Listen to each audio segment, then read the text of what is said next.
Hi everyone. In this series, we are going to look at innovation and entrepreneurship questions. So in each of the videos, we are going to have 15 questions and we'll be discussing how to approach these questions. As part of the series, we'll be learning a lot of management concepts and theories, and I hope this is going to help you for your CMAT. Let's get started. So let's start with the first question. Now, when you're taking CMAT and when you're approaching the innovation and entrepreneurship section, a lot of times you may encounter questions where you don't know the underlying concepts, but you'll still be able to answer questions if you look at the options very carefully and you eliminate them properly. So let's start with this question where it says that when a business seeks expert opinions, so there will be a lot of keywords that you can look at. It says when a business seeks expert opinions to estimate market demand for a product with no prior data. Now, generally, when you have products that are existing in the market, you will have a lot of historical data that you can use to estimate what is going to happen. But in this particular question, it says that there's no prior data. Which forecasting method is best suited? So, you're looking at some sort of forecasting methods. Now there is a expert method which is called Delphi method. So whenever you see a word expert, you have to think of the Delphi method, which is understanding opinions of the experts to come up with something. It could be forecasting or it could be, let's say, the launch strategy for a particular product. Now here it says trend extrapolation. So extrapolation is essentially when you don't have all of the data points and you're trying to figure out what would be the next set of points based on the data that you have. But here, because you do not have any data, this will not be our answer. The second one says consensus building method. So you're trying to get all the experts at one place and trying to arrive at some sort of a conclusion and or a definitive thing that you can go forward with it. So this is most likely our answer, but let's look at the remaining options as well. Now here it says predictive analytics. So you can do prediction only based on past information that you have. Because we don't have that, again you can eliminate this one. And the last one says historical data modeling. Do we have any past data? No. So you can again eliminate this one as well. And hence we will go with consensus building method as our answer. Okay, so it's a fairly simple question. But even if you don't know about, let's say, the Delphi method or expert opinion and things like that, at least you can do elimination and arrive at the answer. Let's move on to the next question. So it says in organizations with dual accountability. Right now, generally, if you look at all organizations, most of them tend to have one reporting structure, right? So you report to one individual. But in some cases, especially in case of matrix organizations, it may happen that you have multiple managers. So whenever you have dual accountability systems, what's a key operational issue? So you're looking at some sort of operational issue in this context. That is what they're asking you. So what is it that employees may face in such organizations? Now the first one says slow decision making process, confusion in roles and authority, inefficiency due to hierarchical layers, and reduced employee autonomy.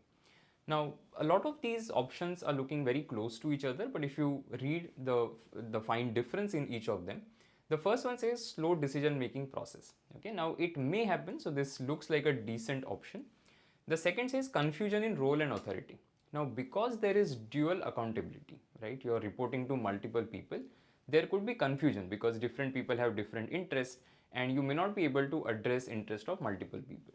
So this is still better than option A that you have. The third says inefficiency due to hierarchical layers. Now, pretty much all the organizations have some sort of hierarchy. It need not necessarily lead to any sort of inefficiencies. And that's it. This is why I am going to eliminate option C. And the last one says reduced employee autonomy. Now that may or may not be dependent on the accountability, the dual accountability structure in the organization. And that is why we are going to go with option 2 in this case, which is confusion in role and authority. Because in that case, because you have multiple managers, you don't know who you are supposed to answer to. Okay. Let's move on to question 3. Now this is which framework, so we are talking about some sort of framework and ideally you should know all these frameworks. So I would suggest that you can simply Google these, of course students who are with IMS, you have the innovation and entrepreneurship material with you. You can start going through the material because a lot of these things are already covered in it. But if you are not, you can always Google these things. So which framework explains employee satisfaction as influenced by separate motivators and hygiene factors? Now, because you have two things that are given explicitly in the question, it says motivators and hygiene factors. If you just read through the options also, you'll be able to arrive at the answer. but I'm going to explain that to you a little bit. The first one says Clayton Alderfer's ERG theory. Now, ERG theory, because the E, R, and G they are capitalized, you kind of guess that it is talking about three things. So the three things that are there are, again, this is a very famous management concept. This is existence, relatedness, and growth, right? So those are three things that ERG talks about. So this is not my answer because it's not talking about two things. Then comes Frederick Herzberg's two-factor theory. So the two-factor theory is essentially about the motivators and the hygiene factors. So there is intrinsic motivation and extrinsic motivation. So it talks about two kinds of things, the motivators and the hygiene factors. So the intrinsic motivators basically lead to motivation in the organization, whereas the extrinsic or the hygiene factors that are there, they essentially lead to some sort of demotivation in the organization. For example, let's say you work in a company where you're not getting any facility. Let's say you do not have the basic water availability. You're not going to be very happy in that organization. So that is what the hygiene factors are about. So this definitely is my answer. But I would suggest that all of you also go through these two things that are there, which is McGregor's leadership theory. Again, something that you are taught in the first year of your MBA program. Some of you who have done the BMS or the BBA program are already familiar with these things. And then comes Abraham Maslow's hierarchical theory, right, which talks about the 5 levels that are there. Of course, in some or the other questions in the future, we will end up encountering Maslow again, right? But I would suggest that you have a look at that, the 5 need theory of Maslow. But for this particular question, the answer is Herzberg's two-factor theory. Again, a very important concept, and I would suggest that you read up more about it. All right, moving on to question number 4. So this says, in strategic HR, what is the role of workforce alignment in meeting future business needs? Now, whenever you have the word strategic, right? So strategy part is always thinking about the long term and what the organization should be doing. The first one says focusing on short-term hiring needs. So whenever you have strategic, as I said, you can start eliminating a few things, for example, short term, right? So it's not really about the day-to-day operational requirements or the short-term needs of the organization. We're thinking of, okay, long-term, what is supposed to be done. Second says aligning talent development with strategic goals. It looks like a very nice option. Third says strict adherence to labor cost reduction. Okay, now strict adherence, so generally all sort of extreme things that are given in the options can be eliminated. But even then, it does not talk about the workforce alignment thing, right? Because it's not necessary that an organization will be able to reduce the labor cost. And finally, prioritizing employment law compliance. Again, not really relevant to the strategic goals of the organization. So B sounds to be a very good option, which is talent development with strategic goals. Because when you have people, right, you're also investing a lot in them and you want to create future leaders out of them. And that is why the entire talent development as a department or as a practice exists within the framework of the organization. Let's move on to question 5. Now the question says, which financial reporting concept involves recognizing income and expenses as they occur, not when cash is exchanged? And those of you who have done commerce, of course, know the answer very quickly. But for those of you who have not done it, I would suggest that you at least read up a little bit more about the accrual basis, right? So there are different financial reporting standards and practices that are followed. And this is an example of what is called the accrual basis, wherein you are recognizing income and expenses as they occur, not when cash is exchanged, because that can happen at a later point of time as well. So we can straight away eliminate the other one, they're not even that important. The answer for this particular question will become the accrual basis.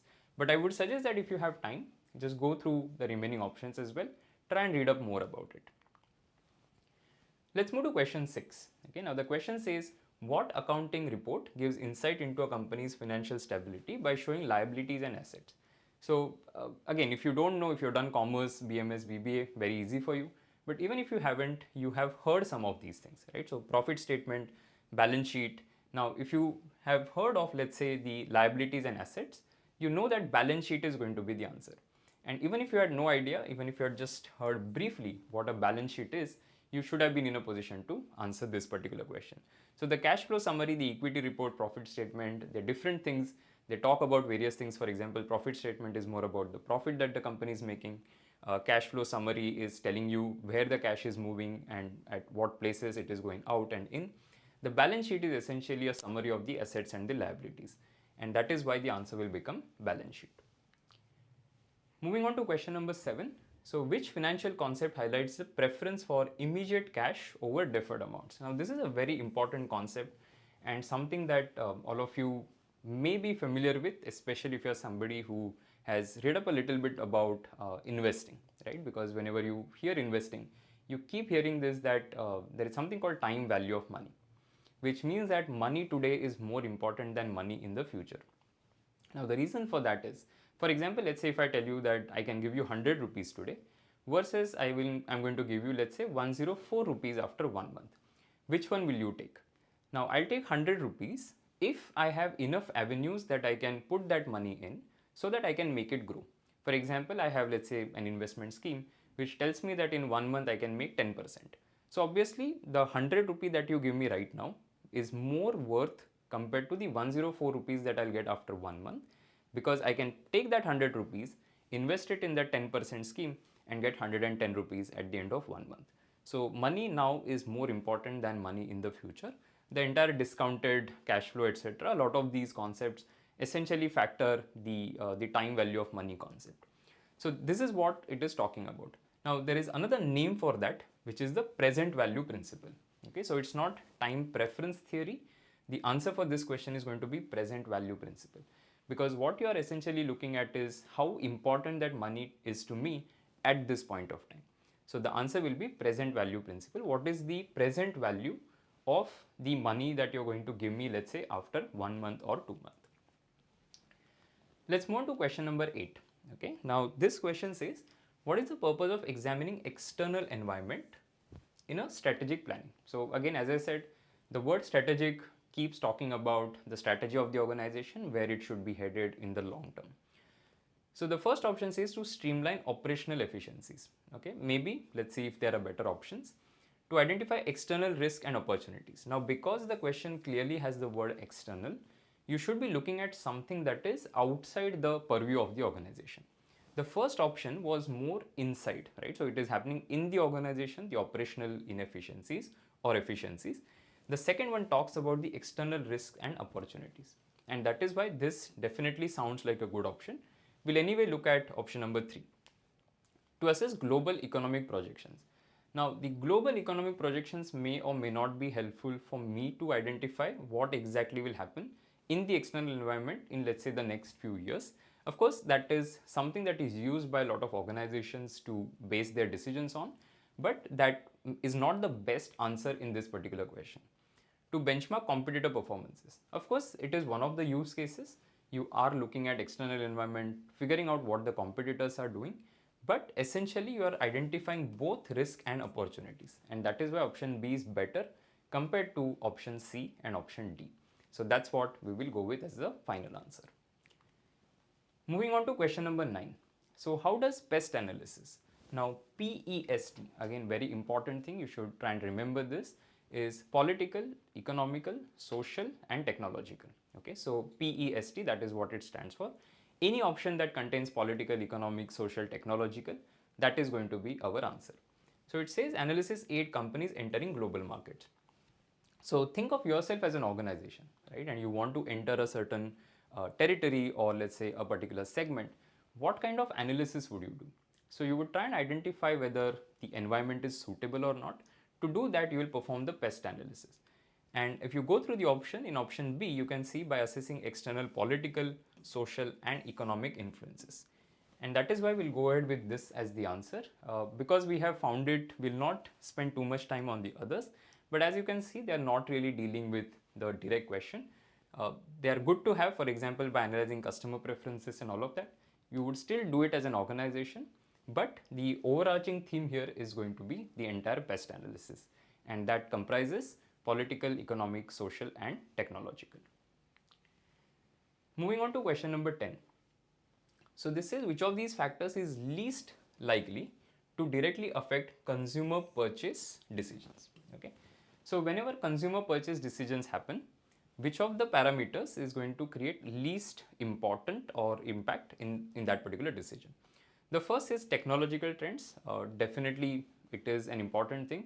When I'm going to buy a new phone, I want to buy something which is the most advanced in terms of technology. Economic stability, yes, definitely. If the economy is not doing that well, a lot of people will be pushing their purchasing decisions for a later period of time. Brand trust, definitely I'm going to consider a brand that is valued to be more important to me than, let's say, some other brand. And the last is political affiliations. Not really. I mean, let's say if I talk about a particular company and they have certain political affiliations, but as long as they make great products, right, I will be willing to buy those products. So when it comes to customer buying decisions, a lot of times we don't even know what political affiliations are, and that is why it's not going to make a lot of difference while I'm making a certain decision. So that's going to be our answer. Let's move on to next question. Okay, now the question says, which principle from Maslow's theory? So as I mentioned, it will keep appearing because it's an important concept. Which principle from Maslow's theory guides marketers in fulfilling customer priorities? Now the entire, if you look at the Maslow's theory, right, or the need theory as we call it, if you look at the theory, it's essentially about how different kinds of needs are what we have and how we progress, right? So we start from the very basic physiological needs, then we have safety needs, we have love and belonging, esteem, and self-actualization. Again, another important thing, because sometimes direct questions can appear on the Maslow's theory itself. So I would suggest that at least knowing these 5 levels is in that order is very, very important. Okay, so keep this as an important point. You can make a note of it somewhere. So it's because it is about behavior, it is about the needs. Let's see what option makes the most sense. So which principle from theory guides marketers in fulfilling customer priorities? Okay, so the first one says mapping customer pain points. Maybe looks like a decent option, but let's see if you have something better. Aligning services with psychological needs, and because Maslow's theory is purely about the psychological needs that humans have, this will be a far better fit in this particular question. Defining lifetime product value, again a very important concept, lifetime customer value as it is called. Those are important, I'm not saying no, but because in this particular question they're talking about Maslow, we will go with option B as the final answer. Let's move on to question 12. Now, a lot of times you're not going to get direct questions on statistics. So I would suggest that you don't spend too much time on it, but just knowing some very basic concepts, mean, median, mode, variance, standard deviation, etc. It comes handy, because if there's a question, you'll at least be able to answer it. So the question says, which statistical tool reflects variability most influenced by outliers? Now, what is an outlier? Outlier is essentially some data point or set of data points that are very different compared to other data points. So let's say, for example, you are measuring height in a particular village and you see everybody is around, let's say, 5 feet 5 inches and things like that. But suddenly you have one person who is a 7 feet person. Now that person becomes outlier. Now what they are saying is, outliers will get most influenced by what? So if you have a data point like that, what will it impact the most? The first one says interquartile range, right? Now the interquartile range is basically a Q3 minus Q1. Q3, Q1, these are essentially quartiles. So you have quartile 1, quartile 2, quartile 3 and quartile 4, etc. The interquartile range is something that you calculate as Q3 minus Q1. Now here again, because outliers do not create an impact on it, for example, suddenly that 7 feet tall person is not going to create a lot of difference in the values of Q1, Q2, Q3, etc. because it is at the extreme. So it won't impact the interquartile range too much.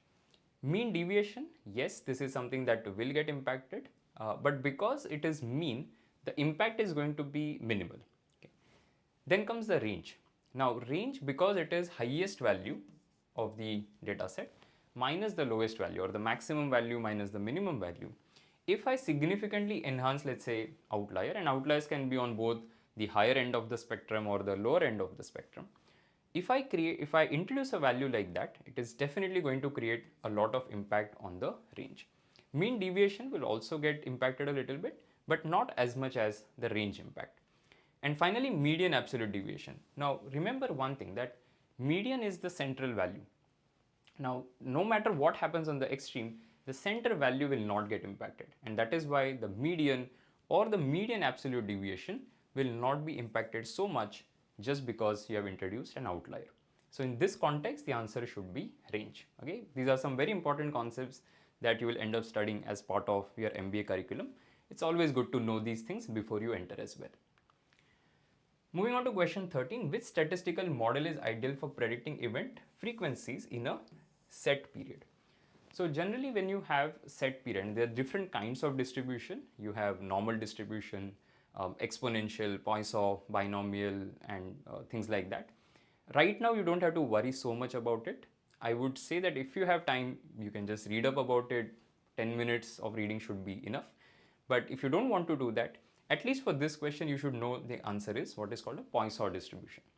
Now, what the distribution is about, it helps you to predict the number of times something is going to happen in an interval.